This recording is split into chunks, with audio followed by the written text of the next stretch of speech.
Hey everybody, welcome back to the channel. This is Victor again with my Ioniq 5. This is part 2 of the Ioniq 5 special feature video, which you hopefully by now know is the Regen system. Now before I jump back into it, I do want to clarify, I don't think there's a right or wrong way to drive the Ioniq 5. You paid for it, it's your car, drive it however you want. And that's really a credit to the engineers and the design team that put this system together. It allows you as the driver to have flexibility to drive it in numerous ways. So what I'm going to be showing you today is simply one of my preferred methods of driving, but even then, I don't drive it like this all the time. Sometimes I'll set it to level 3. Sometimes I'll use iPedal. At the end of the day, you do whatever works for you. So let's start with the why. Why do I drive like this? Well, number one is my commute. I often spend 2, even 3 hours in the car driving on most days, and that's typically in city driving. That means I'm constantly accelerating and then decelerating, accelerating, decelerating, full stop and goes at stop signs, traffic lights, and even just sitting in traffic. Also, I ruptured my right Achilles about 8 months ago, and then I tweaked it a little bit about 5 months ago.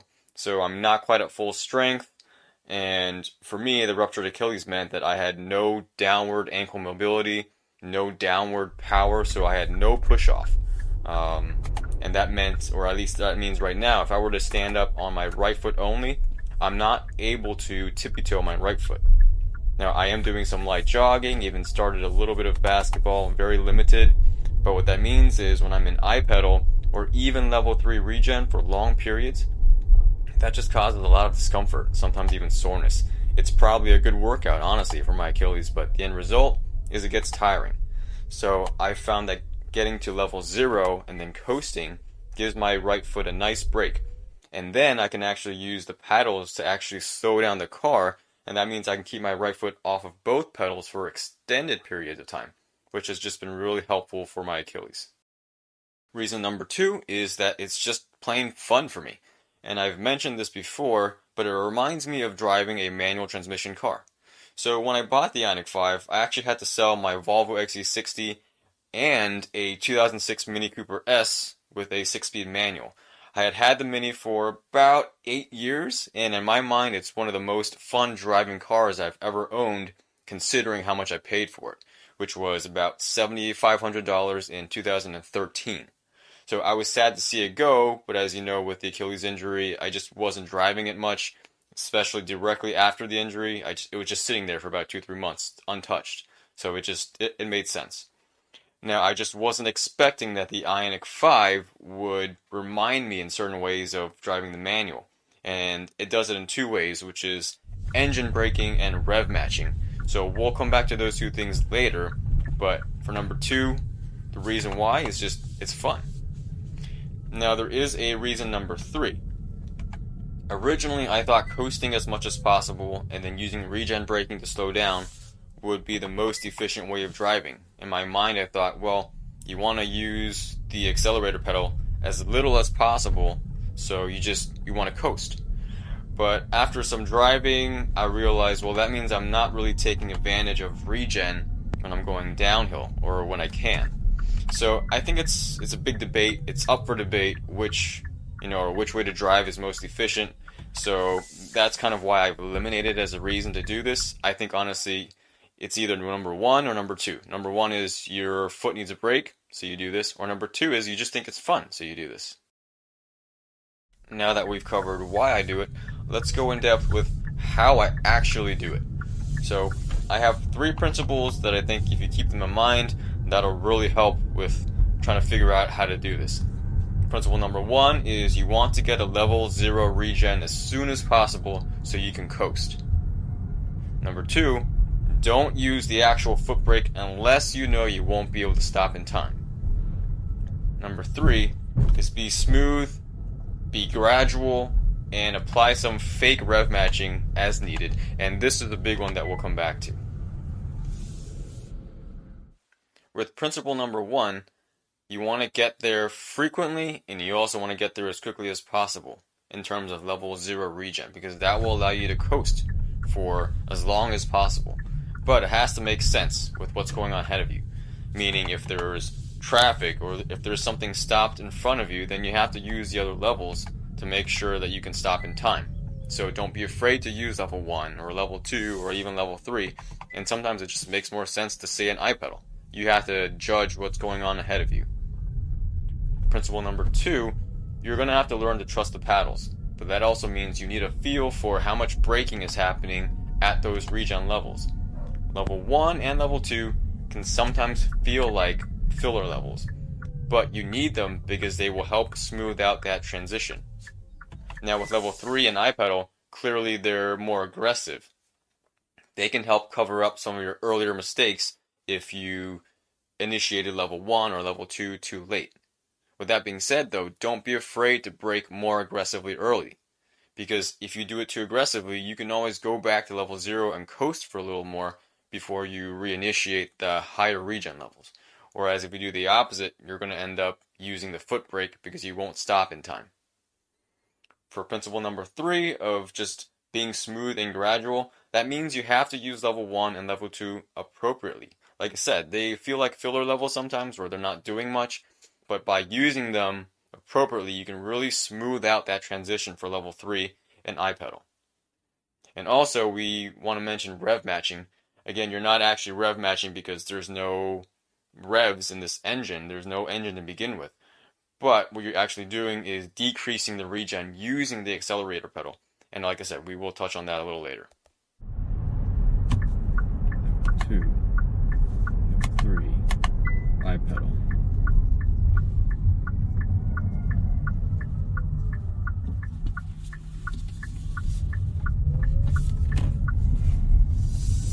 Level 3, 2, level 1, 0.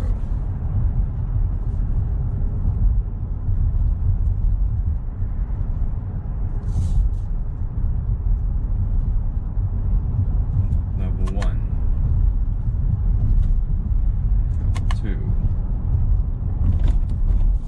level 1, 0.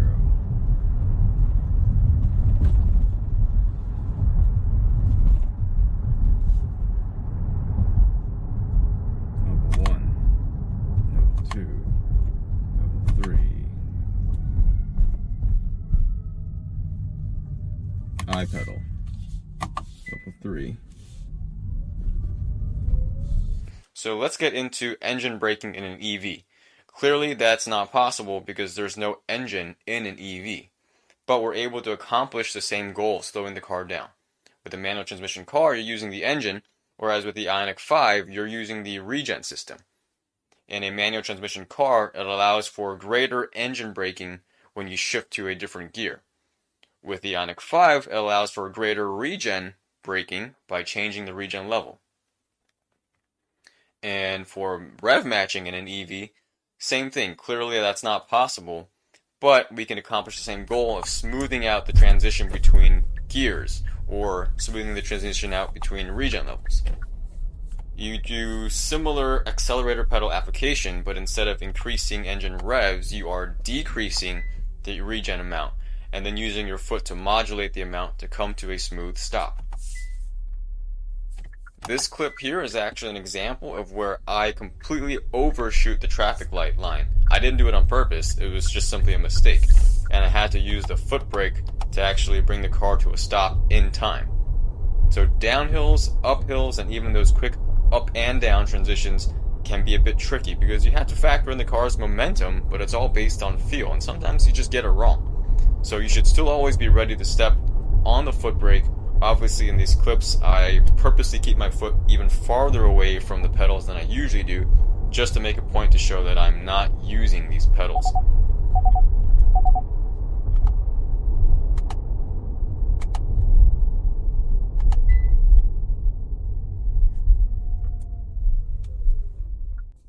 So a couple final thoughts to wrap things up. Number 1, again, just like I said in the beginning, I don't think there's a right or a wrong way to drive the Ioniq 5. The method that I'm using here is simply a way that's fun and engaging for myself and reminds me of driving my manual transmission Mini. It's not for everybody, and that's okay. Find your own best method or preferred style and stick with it, because It's your car and you should enjoy it the way that you want to. There's no right or wrong here. They created an amazingly flexible system that lets us do what we want in terms of braking with this car. So that's just fantastic. And on that note, I really wish that there had been more publicity about these Regen paddles. If you look on YouTube or you do a Google search, there's content about the Regen paddles and the levels, but they're all referencing one pedal driving with iPedal, which is different. Coming to a stop without the brake pedal is expected if someone tells you that a car has one pedal driving. And in that case, you still need your foot on the accelerator pedal to bring the car to a stop. But there is pretty much nothing out there about braking without either the brake pedal or the accelerator pedal. There's not even really a good way to explain it. There's no name for it. The best way I can describe it is it's footless braking, where you brake without your feet. It's not a catchy name, but that's essentially what this system can do. And if I had known that this feature existed and that it actually drove kind of like a manual transmission, then the Ioniq 5 and the EV6, they would have jumped pretty much immediately to the top of my list over the long-range Tesla, Polestar 2, the Mach E, all of those, because I value driver engagement, and this system provides that engagement that none of those systems can. Now, I ended up choosing the Ioniq 5 for other reasons that are common with what most other buyers are doing or are going for, but this would have catapulted it to the top if I had known. And that's not the case for everyone. For me, driver engagement is one of my priorities, and I had no idea that the Ioniq 5 and EV6 and other Hyundai Kia Genesis products were like this. So that's kind of why I'm doing this video. I'm hoping that there are other people out there like myself who prefer a more engaged driving experience. Well, here you have it. This is something that's not available on the other EVs, so give it a shot. So if you're still curious about my driving style and you have questions, feel free to reach out. I'd love to hear what you guys think and what your preferred driving style is with your Ioniq 5 or EV6 or even your other Hyundai Kia Genesis products. Thanks for watching. See you in the next one.